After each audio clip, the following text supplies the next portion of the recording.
বোকা বানানোর কৌশলটা দেখুন ভাই, আসলে খুব চমৎকার, অসাধারণ। ছেলেটি দেখুন একটা কার্টুন কিভাবে ডাস্টবিন তৈরি করে ভিতরে বসে মানুষকে কিভাবে বোকা বানাচ্ছে। দেখুন দুটি ছেলে যাওয়ার পথে ছেলের হাতে কিছু কলা খেয়ে সেই কলার খোসাগুলো সেই ডাস্টবিনে ফেলে দেয়।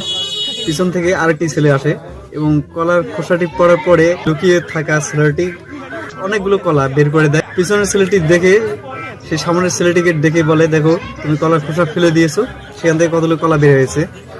সেই ছেলেটি কলাগুলো নেয় এবং সেই লোভে তার পিছনের ছেলেটি এক জুসের বোতল ভিতরে ফেলে দিলে সেখান থেকে বড় একটি জুসের বোতল বের করে দেয়। তা দেখে অন্য ছেলেটির পাউরুটির খালি প্যাকেট ভিতরে দিলে সেখান থেকে বেশ কয়েকটি রুটির প্যাকেটও বের করে দেয়। এরপর অপর ছেলেটি একটি ভাঙা মোবাইল ফেলে দিলে সেখান থেকে 3টি ভালো মোবাইল বের করে দেয়।